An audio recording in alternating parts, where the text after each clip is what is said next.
Good morning, students. Today we shall discuss more examples on flowcharts. Next example is draw a flowcharts for factorial computation. भी factorial निकालने के लिए हमें flow chart draw करना है, ठीक है। तो उसके लिए क्या बनेगा, वही स्टार्ट तो सबको पता ही है कि स्टार्ट ओवल सिंबल में स्टार्ट आएगा। फिर क्या है, एक नंबर चाहिए जिसका हमें फैक्टोरियल निकालना है, तो क्या हो जाएगा इनपुट एन। देन फिर हम क्या करते हैं, पहले फैक्ट की वैल्यू इनिशियलाइज करा देते हैं 1 से, एल्गोरिदम में भी किया था ना। अब हम लगाते हैं डिसीजन बॉक्स कंडीशन, क्या इज़ n इक्वल टू 0, क्या n 0 है। अभी n या तो 0 होगा या तो नहीं होगा।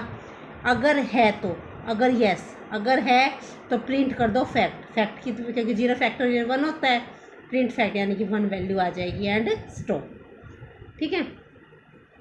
अब n 0 है, नहीं है तो अब हम चेक करेंगे क्या n 1 है।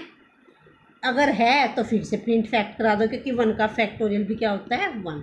अगर n 1 नहीं है देन क्या करना है, देखो fact equal to fact into n। जैसे मान लो n आपके पास है 5, तो फैक्ट क्या हो जाएगा, फैक्ट इंटू 5 यानी कि 1 इंटू 5।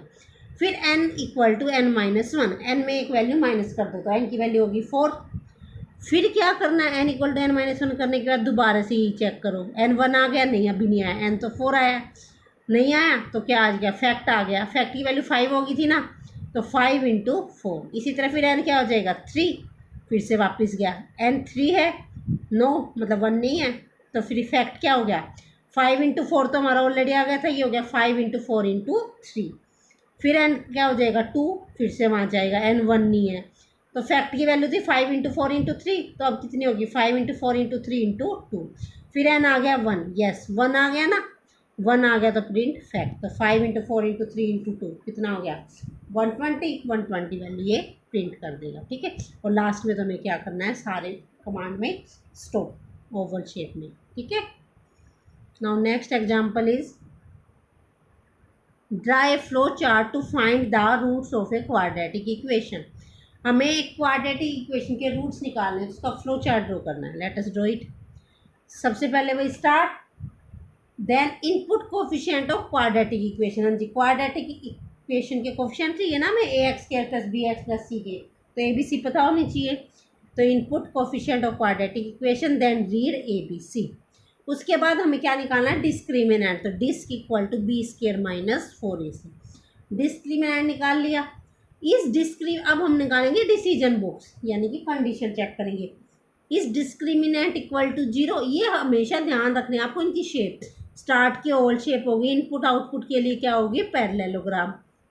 अब ये फॉर्मूला था तो प्रोसेसिंग में क्या आएगा हमारा रेक्टेंगल। अब कंडीशन है तो डायमंड बॉक्स। इस डिस्क्रिमिनेंट इक्वल टू 0, यस, तो फॉर्मूला क्या आता है सबको पता है, डिस्क्रिमिनेंट 0 तो रूट्स इक्वल होते हैं, और फॉर्मूला क्या होता है, √1 equal to minus B by 2a, √2 equal to minus B by 2a।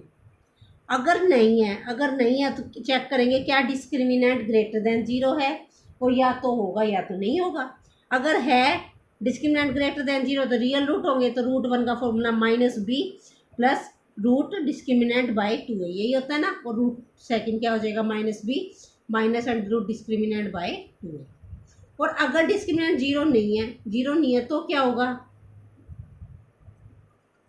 उस केस में क्या हो जाएगा, हमारे रूट्स क्या होते हैं बताओ, उसमें आयोटा आ जाता है ना बस, तो क्या आ जाएगा रियल पार्ट, आरपी इन्होंने ले लिया रियल पार्ट के लिए, रियल पार्ट तो हो जाएगा माइनस बी बाई 2a। और इमेजनरी पार्ट क्या हो जाता है, आयोटा लग जाता है इमेजनरी पार्ट में, मतलब आयोटा लगने के बाद जो टर्म आते हैं उसमें हम क्या करते हैं -12 आता है, माइनस डिस्क्रिमिनेंट बाई 2a। तो प्रिंट्स रूट्स क्या हो जाएंगे, real part plus iota into imaginary part. Second root हो जाएगा real part minus iota into imaginary part. यहाँ पे इन्होंने आयोटा लगाना भूल गया, real part plus iota imaginary part, real part minus iota imaginary part, ठीक है।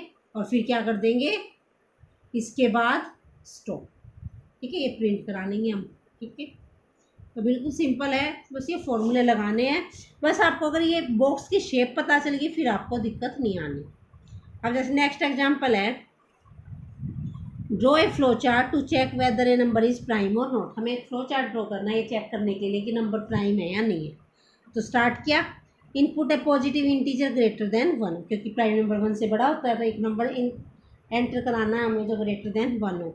Then read n। अब हम चेक करेंगे इज n इक्वल टू 2। अगर n 2 है यस, तो नंबर क्या हो जाएगा, प्रिंट नंबर इज प्राइम, और स्टॉप पे आ जाओ। अगर n 2 नहीं है देन i इक्वल टू 2, ये i हमने आइट्रेशन के लिए लिया, हम स्टेप बार बार रिपीट कराएंगे उसके लिए। i इक्वल टू 2 ले लिया, फिर is i less than n। अगर i हमारा लेस देन n है तो क्या करो, n को डिवाइड करके देखो i से, और अगर रिमाइंडर आता है 0। हाँ जी, ये ऑपरेशन होता है मॉडुलो डिवीजन का। मॉडुलो डिवीजन पता है ना आपको क्या होती है, n को अगर मैं i से डिवाइड करूँ और जो रिमाइंडर आए वो होता है ये। तो अगर n को i से डिवाइड करने पे रिमाइंडर आए 0, 0 आए तो मतलब i से डिवाइड हो गया, इसका मतलब print number is not prime.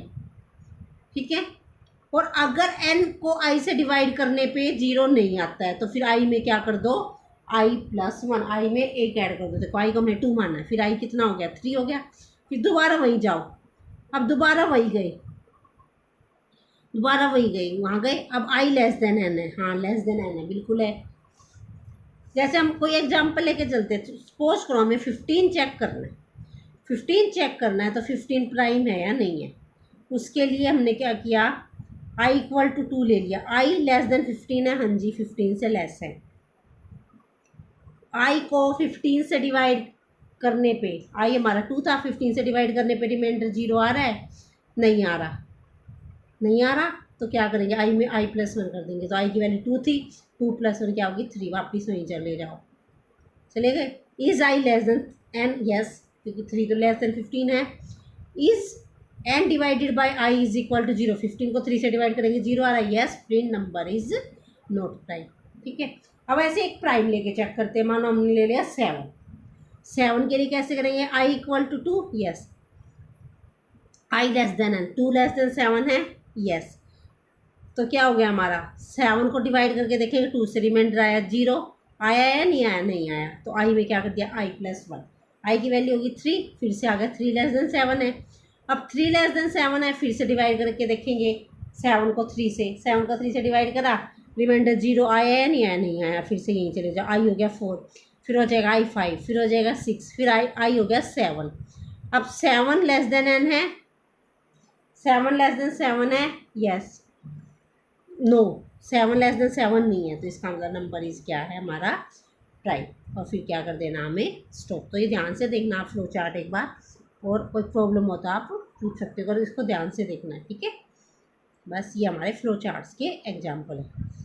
अब हम करते हैं क्या, एडवांटेजेस ऑफ फ्लो चार्ट्स। भी फ्लो चार्ट्स के क्या क्या एडवांटेज हैं। वैसे तो बुक में स्टार्टिंग में ही दे रखे हैं एडवांटेजेस, बट स्टार्टिंग में मैंने एडवांटेजेस इसलिए नहीं कराए ताकि आपको पहले फ्लो चार्ट्स के एग्जाम्पल कर लिया, अब आपको क्लियर हो जाएगा कि क्या क्या तो एडवांटेज है और क्या डिसएडवांटेज है। सबसे पहले तो flow chart is pictorial representation of the program step, so it facilitates easier checking of an algorithm. भी ये पिक्टोरियल रिप्रेजेंटेशन है, सबको पता है। अगर आगे हमारी आंखों के सामने डायग्राम हो कोई भी चीज़ तो प्रॉब्लम सॉल्व करना आसान होता है। ठीक है, नेक्स्ट है, it is a good way of communication with other users, also it is a compact way of representing an algorithm solution to a problem. Algorithm में तो हमें क्या करनी होती है, बड़ी बड़ी स्टेटमेंट लिखनी होती है ना, ये एक कॉम्पैक्ट वे, छोटे वे में लिख दिया, बस कंडीशन लिख दी, इज एन लेस देन 0 या ग्रेटर देन 0। ठीक है, next, it is the blueprint of the logic to solve any problem. सबको पता है ब्लू प्रिंट क्या होता है। ब्लू प्रिंट का मतलब होता है कोई भी चीज़ बनाने से पहले उसका जो हम एक खाका सा तैयार करते हैं, तो ये भी एक तरह से ब्लू प्रिंट है लॉजिक का, किसी भी प्रॉब्लम को सोल्व करने के लिए। ये हमें कोई भी प्रोग्रामिंग करनी है उसमें बहुत हेल्प करता है। It allows the problem solver to break the problem into parts. इससे हम क्या कर देते हैं, प्रॉब्लम को पार्ट्स में ब्रेक कर देते हैं, उससे हमें इसको समझने में आसानी रहती है। It is easy to detect an error with the help of flow chart. Flow chart की हेल्प से हम एरर को डिटेक्ट ईजिली कर सकते हैं, क्योंकि फ्लो चार्ट्स में हमें सामने बिल्कुल साफ क्लियर दिखता है। नेक्स्ट है, the flow chart is a permanent record of solution which can be consulted at a later time. ये परमानेंट रिकॉर्ड बन जाता है और बाद में हमें कुछ करना होता है हम वो कर सकते हैं, उसमें से देख सकते हैं। नेक्स्ट है लिमिटेशंस। अब इसकी लिमिटेशंस क्या है, there are no standard which specify the detail that should be included in any flow chart. कोई भी स्टैंडर्ड फिक्स नहीं है कि, या कोई डिटेल नहीं पता हमें कि फ्लो चार्ट्स में क्या क्या होना चाहिए। हम अपनी मर्जी से, जैसे हमने एक फ्लो चार्ट बनाया, इसको हम किसी भी वे में बना सकते हैं। इसको मैं मान लो 3 स्टूडेंट्स को दूँ कि भी इसका फ्लो चार्ट्स बनाओ, तो different student different flow charts बनाएंगे, बिल्कुल same ditto as it is नहीं आएगा। Drawing of flow charts is very tedious process. ये देखो, अभी तो छोटे छोटे प्रोग्राम किए हैं, अब छोटे छोटे प्रोग्राम किए हैं तो हमारा क्या हो गया, छोटे छोटे प्रोग्राम में हमारे इतना हमें मुश्किल नहीं लग रहा। लेकिन कई बार क्या होता है, प्रोग्रामिंग में हमें बहुत बड़े बड़े प्रोग्राम करने पड़ते हैं, तो हमारे लिए क्या हो जाती है, एक टीडियस प्रोसेस, मुश्किल जॉब हो जाती है। It is very difficult to include any new step in the existing flow chart. हाँ जी, ये सबसे बड़ा ड्रॉबैक है। सपोज करो हम फ्लो चार्ट बना रहे हैं और इसमें मान लो ये स्टेप लिखना भूल गए और यहाँ से हमने कर दिया, तो दोबारा ही हमें फ्लो चार्ट बनाना पड़ेगा। हम बीच में एंट्री नहीं कर सकते किसी भी स्टेप की। ठीक है, नेक्स्ट है, if an algorithm has complex loop and branches its flow chart is quite difficult to draw.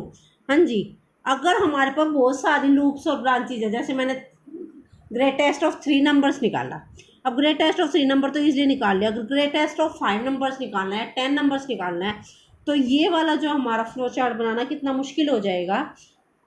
ठीक है, नेक्स्ट है, sometime flow chart can not be as detailed as desired. कई बार फ्लो चार्ट्स में उतनी डिटेल नहीं मिलती जितनी हमें रिक्वायर्ड होती। नेक्स्ट है, there is a possibility to make error while drawing flow chart. और पॉसिबिलिटी तो है ही एरर होने की, जब हम फ्लो चार्ट ड्रॉ करेंगे तो एरर होने की तो पॉसिबिलिटी हर जगह रहती है। नेक्स्ट है, कन्वेंशंस ऑफ फ्लो चार्ट्स। फिर फ्लो चार्ट जब हम बनाते हैं उनमें मेनली जो कन्वेंशंस यूज होती है वो क्या क्या है। सबसे पहले, each symbol denotes a type of operation as instructions. हर एक सिंबल एक टाइप ऑफ ऑपरेशन डिफाइन करता है। जैसे हमारा डायमंड बॉक्स है तो वो डिसीजन को या कंडीशन को चेक करता है। पैरेललोग्राम बता दिया तो वो इनपुट आउटपुट के लिए, इसका मतलब ये। A note to indicate the specific function to be performed is written inside each symbol. हर एक उसके अंदर हम एक नोट लिखते हैं, मतलब ये बताते हैं कि इस सिंबल का क्या मतलब है। When 2 incoming lines join 1 outgoing line, then they should not join at the same point. 2 line हैं और वो एक लाइन पे ज्वाइन होनी है, तो वो सेम पॉइंट पे ज्वाइन नहीं करनी चाहिए, अलग अलग पॉइंट पे ज्वाइन करनी चाहिए। Cross line do not imply any logical relationship. Lines हैं जो हमारी वो क्रॉस नहीं होनी चाहिए। Flow charts are read from top to bottom and left to right. Top to bottom पढ़े जाते हैं और left to right. Sequence of operation is performed until a terminate symbol is encountered. जब तक टर्मिनेट सिंबल नहीं आ जाता, जब तक सीक्वेंस ऑफ ऑपरेशन कंटिन्यू रखनी है। ठीक है, नेक्स्ट है, identification of the symbol on a flow chart is aided by numbering the left most of symbols sequentially starting from 1 and referring each symbol uniquely. Connectors and terminators need to be numbered. Means क्या है, कई बार एक page पे flow chart नहीं आता तो हमें दूसरे पेज पे फ्लो चार्ट्स बनाना है, तो हम नंबरिंग करते हैं, पहले पे फर्स्ट, दूसरे पे सेकंड एंड थर्ड, इस तरह से। ठीक है, तो ये थोड़ी कन्वेंशंस हैं, तो ये आपको अब फ्लो चार्ट्स कंप्लीट कर लेने हैं। Thank you.